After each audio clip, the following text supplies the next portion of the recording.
Bonjour, bienvenue à tous, je suis ravi de vous retrouver pour cette nouvelle édition de Smartimo, spécial forum des projets urbains. Dans un instant, avec notre invité, on va se poser cette question, ce défi, comment construire sur les entrées de ville et notamment sur les zones commerciales. Dans le débat, nous verrons ce défi immense, rafraîchir la ville, avec notamment la ville de Toulouse, la ville rose. Enfin, avec notre expert, on verra comment se construit aux portes de Paris, à Paris-Villeroche, une giga factory Smartimo. C'est parti. Smartimo, toujours au Forum des projets urbains. On est ravi d'accueillir Carole Abbé. Bonjour Carole. Bonjour. Vous êtes directrice du développement urbain et résidence spécifique chez CDC Habitat. Et avec vous, on va s'intéresser à l'entrée de ville. On sait que c'est une zone en particulier à revitaliser, à découvrir ou à redécouvrir parce qu'avec des contraintes telles que le ZAN, il faut trouver du foncier. Alors expliquez-nous, cette entrée de ville, c'est le nouvel Eldorado pour la construction ? C'est un aspect auquel nous nous intéressons beaucoup chez CDC Habitat. Peut-être pour vous rappeler, pour ceux qui ne connaîtraient pas notre groupe, nous sommes un opérateur global de l'habitat d'intérêt général, oui, avec plus de 550 000 logements que nous gérons à 80% des logements sociaux. Non seulement nous gérons ces logements sociaux, intermédiaires, nous gérons aussi des logements en accession à la propriété, mais nous sommes aussi intervenants en tant qu'ensemblier, concepteurs de projets urbains comme le village des athlètes, par exemple pour les Jeux olympiques. Donc nous nous intéressons à toutes ces phases de la construction de la ville. Aujourd'hui, nous avons un gros enjeu de construire plus de logements, mais en même temps de respecter, comme vous l'avez dit, les nouvelles réglementations de zéro artificialisation nette. Et donc, nous avons cet enjeu de trouver de nouvelles façons de construire la ville sur la ville. Alors, comment fait-on pour reconstruire cette ville sur la ville, puisque la densité est forte déjà dans les métropoles. En revanche, c'est des territoires peut-être encore inexplorés. Exactement, et les zones commerciales en font partie, notamment en entrée de ville, notamment quand elles ont été rejointes par les quartiers résidentiels de la ville. Ce sont du coup des terrains très intéressants pour construire de nouveaux quartiers de ville et apporter de la qualité de vie aux habitants de ces communes. On a récemment fait, peut-être pour vous dire le potentiel de ces zones, une étude avec Frey, la foncière de commerce, qui a analysé les 21 plus grandes aires urbaines en France. Et sur les 243 zones commerciales dans ces aires urbaines, ils ont identifié que 167 sur les 243 étaient déjà dans des zones urbaines, donc résidentielles autour, et 139 sont dans des zones tendues en matière de logement. Donc si on rapporte les mètres carrés disponibles sur ces zones et la demande de logement, on voit qu'il y a un potentiel de construction de 1 million de logements sur ces zones commerciales. Donc on voit que c'est énorme. Voilà de quoi résoudre, en tout cas peut-être une des solutions pour la crise du logement. Alors si je caricature, c'est vrai que personne n'a forcément envie d'habiter sur le parking d'un hypermarché, mais on s'aperçoit que la ville, elle a déjà regagné ces zones. On est déjà dans, vous l'avez dit, dans l'urbanité ou la périurbanité. Oui, et ça c'est un des facteurs clés de succès, ce type d'opération de transformation des entrées de ville, c'est que ce soit un quartier qui soit attractif, où les gens aient envie d'habiter. Donc sur toutes ces zones commerciales, on va choisir celles qui ont le potentiel d'attractivité le plus important, puisque c'est ça qui nous intéresse, nous, CDC Habitat. On est là pour investir sur le long terme dans les logements qui vont être dans ces zones commerciales. Oui, on s'intéresse justement sur ce type de projet, aux objectifs, aux enjeux, mais aussi aux facteurs de succès. Alors l'objectif, on l'a bien compris, les enjeux, on vous les avait dessinés. Quels seront les facteurs de succès clés ? Alors, 3 choses. Premièrement, le soutien politique. Dans ce type de projet, on est toujours en accompagnement d'un maire, d'une collectivité locale qui veut transformer sa ville, accompagner la végétalisation de sa ville, accompagner l'extension des mobilités douces, qui veut aussi apporter de la qualité de vie à ses concitoyens. Comme ce sont des projets sur le temps long, on a besoin de ce soutien politique dans la durée. Le deuxième facteur clé de succès, c'est bien sûr économique. L'ennui, le nerf de la guerre, de ces zones commerciales, c'est que parfois elles marchent très bien avec des commerces prospères. Et l'intérêt de la collectivité locale, c'est de pouvoir conserver cette activité économique. Donc il va falloir mener des projets très complexes qui vont permettre à ces commerces de rester opérationnels ou d'être transférés à un autre endroit le temps du chantier pour pouvoir construire ces nouveaux logements qui seront dans des nouveaux bâtiments. Donc politique, économique. Alors, effectivement, économique pour les commerces et économique pour les logements. Il faut qu'on ait suffisamment de mètres carrés que l'on puisse construire en termes de logements selon les autorisations d'urbanisme pour que l'opération de promotion immobilière soit intéressante et que ce soit une zone d'attractivité suffisante également en termes de vente de logements à des particuliers qui voudraient s'y installer par exemple. C'est très clair. Pour terminer, Carole Abbé, un exemple peut-être concret d'une réalisation. Oui, alors je peux vous parler du projet de Montigny-les-Cormeilles que nous travaillons dans le cadre d'un partenariat entre CDC Habitat, la foncière Fray, qui est une foncière de commerce dont je vous ai parlé tout à l'heure, et la Banque des Territoires. Nous avons créé un véhicule d'investissement foncier qui est capable de porter jusqu'à 200 millions d'euros de terrain. Et c'est très important parce que ces projets se font sur le temps long, souvent sur 5 ans, 10 ans. Et donc sur ce site de Montigny-les-Cormeilles, on a là une collectivité locale, un maire qui travaille depuis plus de 15 ans à la transformation d'une grande zone commerciale qui s'étend sur 5 km linéaires le long d'une route départementale et qui veut créer 900 nouveaux logements pour créer vraiment un nouveau centre-ville avec des espaces verts, une école, et nous allons l'accompagner à Montigny-les-Cormeilles sur ce projet. Ah bah voilà, carrément un nouveau centre-ville pour Montigny-les-Cormeilles, donc au sein aujourd'hui de la zone entièrement commerciale. C'est très clair, on suivra ça avec intérêt et vous reviendrez, Carole Abbé, nous en parler. Je rappelle que vous êtes directrice du développement urbain résident spécifique chez CDC Habitat. À très bientôt sur Smart Immo. Merci. Le débat, c'est tout de suite comment renaturer la ville, comment la rafraîchir surtout, puisque même si on est actuellement en novembre avec des températures un peu fraîches, eh bien, il ne faut pas oublier qu'on est sur l'année record au niveau de la chaleur, et bien sûr, ça a un impact sur nos villes. Pour en parler, on est ravi d'accueillir Annette Lagneau. Bonjour Annette. Bonjour. Vous êtes vice-présidente de Toulouse Métropole, en charge des projets urbains. Bienvenue à vous. Et à vos côtés, Philippe Coignet. Bonjour Philippe. Bonjour. Vous êtes paysagiste chez OLM Paysagiste et urbaniste. Alors Annette, d'aucuns disent qu'à Toulouse, il fait parfois très chaud. On aurait même eu un record de chaleur l'an dernier. Alors effectivement, en 2023, je crois qu'un record de chaleur à plus de 42 degrés, je crois, mais surtout, parfois ces trop fortes chaleurs sont associées à une sécheresse, donc ce qui complique un petit peu les choses, mais et tout ceci dans un contexte qui est particulier, puisque vous savez que Toulouse est une ville très attractive, qui se développe beaucoup, et nous devons accueillir 8 000 habitants, 9 000 habitants, Toulouse, la métropole, 9 000 habitants tous les ans. Et donc avec un objectif de sobriété foncière qui ne vous a pas échappé, puisque la loi climat et résilience s'applique dès aujourd'hui, et donc une densification. Et densifier ou intensifier la ville ne peut se faire que si on maintient une certaine qualité de vie. Et dans le contexte de changement climatique, cette qualité de vie passe bien sûr par la renaturation et tout un dispositif pour que Toulouse soit un peu plus fraîche et non pas un îlot de chaleur. Exactement, surtout que alors il y a un pic de chaleur, mais il y a surtout des épisodes caniculaires qui fait qu'on reste durablement, parfois plusieurs jours, voire plusieurs semaines, au-dessus des 30 degrés. Philippe Coignet, une question technique, comment on fait pour rafraîchir la ville ? C'est une vaste question en fait. On rafraîchit la ville avec plusieurs modalités, avec plusieurs outils. La première, c'est essayer de déminéraliser, c'est de supprimer le plus possible toutes les surfaces minérales, les trottoirs qui sont inutiles, trop larges, les pistes d'aéroport dont on a à Toulouse, à Montaudran, pour essayer de retrouver une respiration du sol et de retrouver des échanges entre le sol, l'air et puis l'eau, de manière à favoriser justement l'installation du végétal.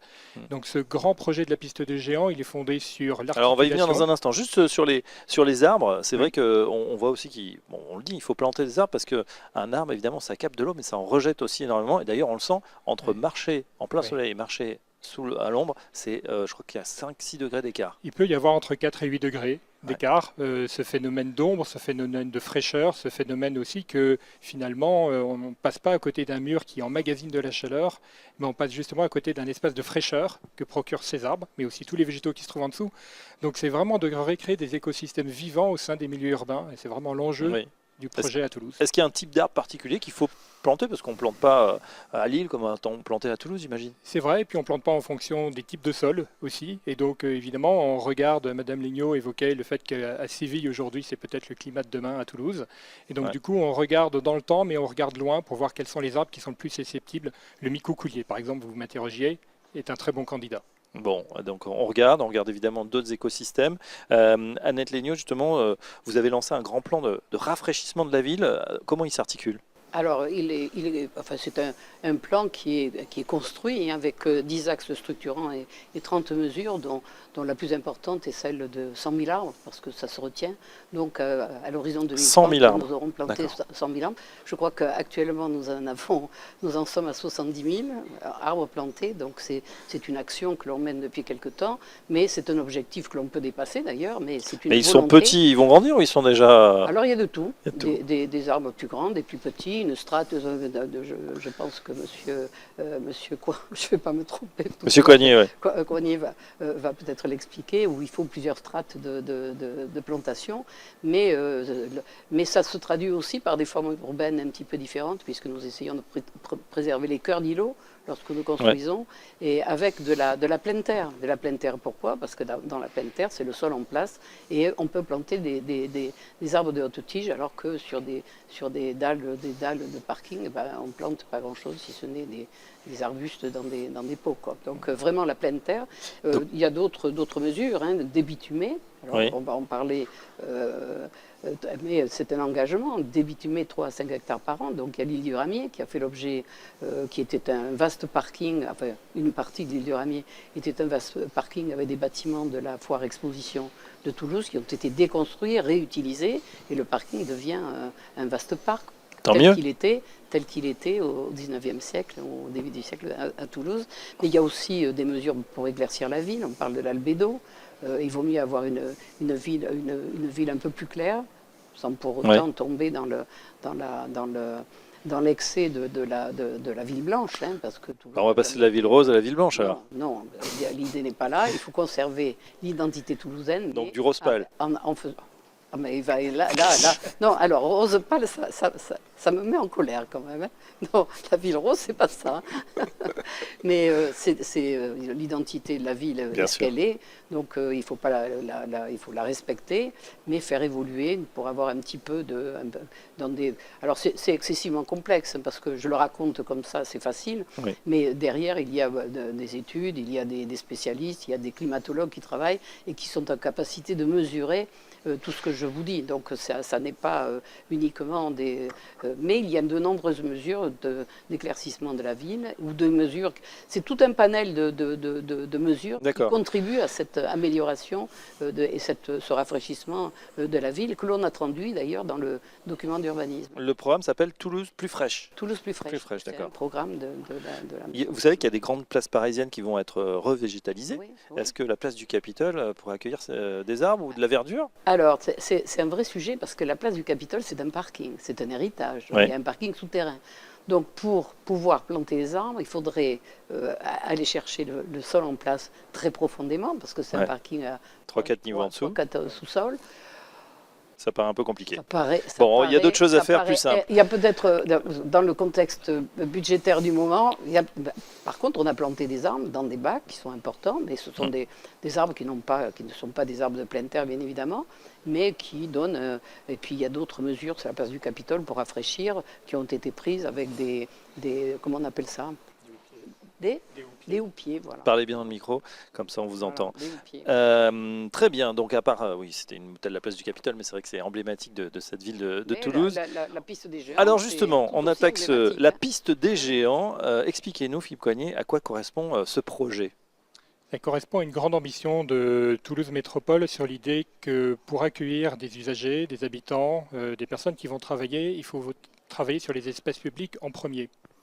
Ça veut dire aussi de trouver des lieux qui sont confortables, des lieux d'usage, et donc il faut fabriquer ces lieux et ces moments à partir, justement, on parlait de sol, à partir d'un sol en place, mais qui n'existe pas. Et la qualité ou la particularité de la piste des géants, c'était au départ d'être une piste d'aviation minérale, qui était destinée, que Saint-Exupéry et Mermoz ont emprunté dans les années 1920, et qui évacuait le plus possible l'eau de pluie. Et donc il n'avait aucune caractéristique pour recevoir, pour être planté au départ. Donc il a fallu inverser totalement les modes de fabrication d'un projet d'infrastructure, de transport, à un projet de paysage, d'espace public. Alors comment on fait?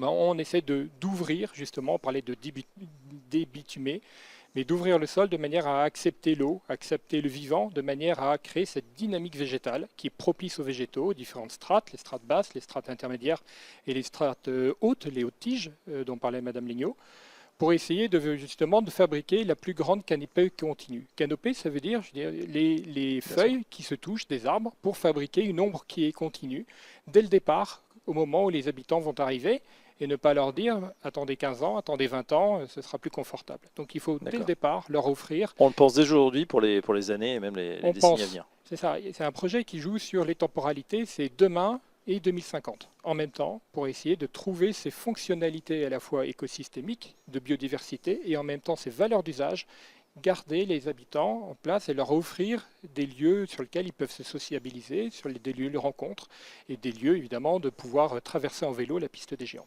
D'accord, donc c'est le projet. Il y a déjà des habitants, bien évidemment. Alors actuellement, il y a 1700 habitants sur le site. C'est un site qui vit. Et puis il y a surtout 3000 chercheurs, utilisateurs, chercheurs sur le campus de l'innovation qui est situé au sud de cet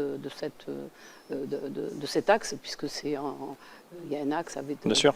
Mais cet axe est divisé en 3 parties. Une partie historique qui a été évoquée, le centre qui est le village en quelque sorte, où il y a les habitants, la place, les commerces, du cinéma, enfin de l'activité, et puis la partie sud qui est un campus de l'innovation avec des entreprises assez florissantes, puisque nous sommes dans un quartier,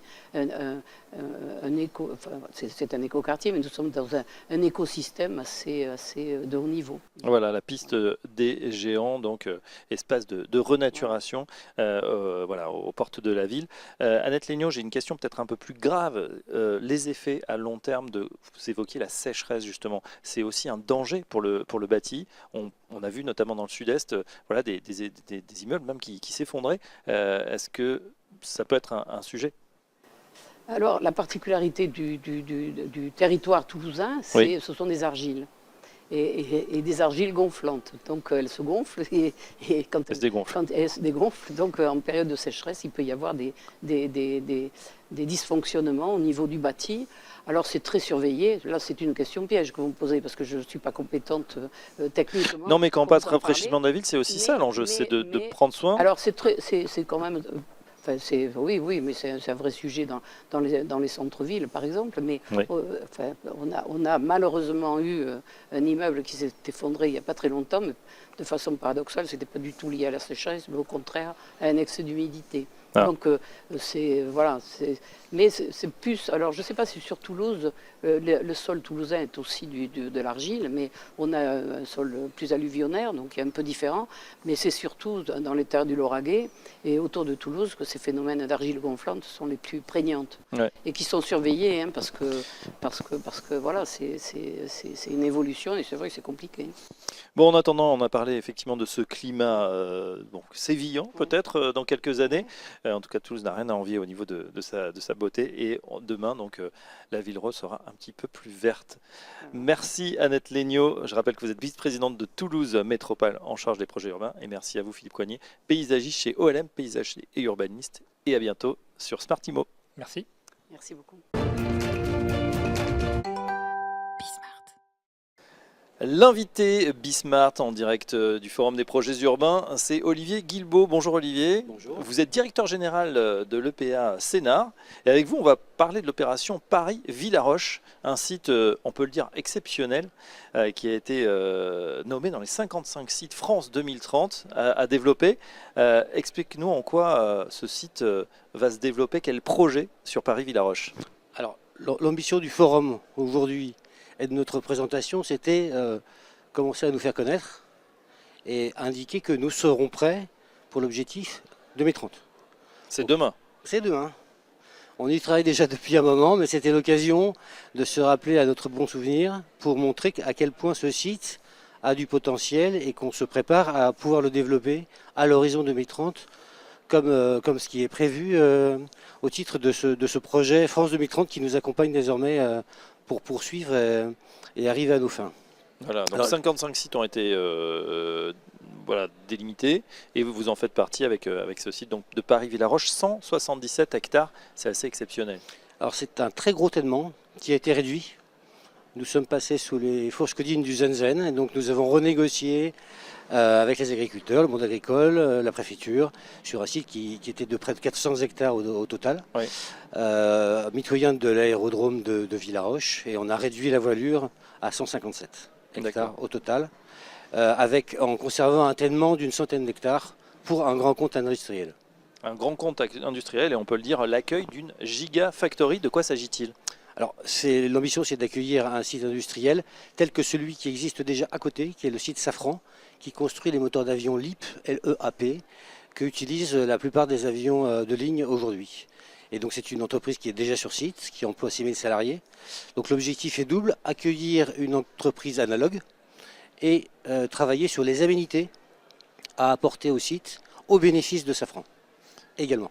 Alors justement, on va parler premièrement des atouts du site et ensuite de ses contraintes bien évidemment. Alors les atouts du site, ils sont d'abord réglementaires et ça c'est tout nouveau, c'est le SDRIF E 2024 qui a été mais là, voté vous en nous parlez septembre. chinois. Le schéma directeur de la région Île-de-France, voté par l'Assemblée délibérante de la région en septembre dernier, qui nous attribue des gommettes d'espaces naturels agricoles et forestiers à consommer. Voilà, c'est aussi simple que ça, mais ce n'était pas gagné. Et ces gommettes sont d'intérêt régional, sont dites d'intérêt régional au bénéfice de l'industrialisation. Et ça c'est rare en Île-de-France. Si vous dépliez la carte de ce nouveau schéma directeur, c'est exceptionnel en Île-de-France d'avoir un site tel que le nôtre. Ça, c'est le premier atout, donc réglementaire, sans quoi il me serait impossible de développer ce projet. L'autre atout de ce site, c'est sa capacité à être bordé par 2 lignes TGV, l'autoroute A5A, A5B, en directe proximité de Paris, à proximité du RER, sur un pôle d'excellence qui est déjà un territoire d'industrie, qui est notre communauté d'agglomération porteuse Grand Paris Sud. Très bien. Alors évidemment des atouts, mais également des contraintes, notamment il va falloir aménager le site. Vous dites qu'il y a déjà 6 000 employés et collaborateurs de Safran d'un côté du site. On peut imaginer qu'il y aura la même chose, peut-être un peu plus, un peu moins. Alors à ce stade, je ne peux pas vous le dire. En tout cas, il y aura une mobilité peut-être à réorganiser. Alors il y aura des mobilités à organiser. On y est travaillé avec Île-de-France Mobilité. Pour la liaison avec le pôle gare le plus proche qui est celui de Lieu-Saint-Moissy. Et avant tout un travail important sur le plan foncier, puisque ce site était propriété de propriétaires privés, exploitants agricoles ou pas. Et ça, c'est ce qui nous a amené à rentrer en convention avec l'établissement public foncier d'Île-de-France, qui est en train d'achever les négociations amiables pour acquérir ce foncier. Et donc, d'ici début d'année 2025, nous serons propriétaires de l'ensemble de cet événement grâce à l'établissement public foncier d'Île-de-France. Et donc en 5 ans, il est possible d'atteindre l'objectif où on en est aujourd'hui? L'objectif, il est d'abord foncier, et donc on est en train d'atteindre l'objectif. Il sera ensuite, l'objectif sera avant tout énergétique, donc avec une signature d'une PTF, une proposition technique financière à signer avec RTE, pour nous ménager la puissance énergétique nécessaire pour accueillir ce grand pôle industriel. Parce qu'en définitive, une fois que nous aurons le foncier et l'énergie sécurisés, on pourra dire que nous sommes clés en main. Et donc j'ai bon espoir d'être clés en main avant 2030. Il nous restera ensuite, bien évidemment, à travailler sur l'ensemble des autres réseaux, eau potable, eau usée, enfin... Voilà, tout ce qu'on peut retrouver dans d'autres projets urbains, mais la sécurisation pour être véritablement France 2030, clé en main, c'est le foncier, on y sera en début 2025, et c'est l'énergie, et on y sera fin 2025, début 2026. D'accord, et ensuite, la Gigafactory qui sort de tel ou qui est effective, c'est à horizon 2035, ensuite, 2040. Le teasing a commencé avec ce forum. D'accord, bon, c'est déjà une première chose. Donc voilà, j'espère être en contact avec, via Tous Paris Région, avec des industriels aussitôt que possible pour pouvoir préfigurer les besoins et commencer à travailler, je dirais, sur des sujets concrets. Comme on a pu le faire il y a maintenant 5 ans avec l'entreprise Tesla, sur laquelle, qui a vu l'ambition éventuellement de s'installer sur ce site. Bon, à l'époque, on ne peut pas se le cacher, on n'était pas prêt, mais cette fois-ci, nous le serons. Très bien, et ça va bénéficier à Safran, donc on reste notamment à Safran aussi, oui. Sur le territoire et avec une entreprise française. Et avec une entreprise française et également à l'ensemble des entreprises qui gravitent autour de Safran. Bien évidemment. Beaucoup de sous-traitants. Voilà, exactement. Et ben voilà, on suivra évidemment au cours des prochains forums des projets urbains cette initiative, plus qu'initiative, ce grand projet Paris-Villaroche. Merci Olivier Guilbeault. Je rappelle que vous êtes directeur général de l'EPASNAR et à très bientôt sur Smartimo.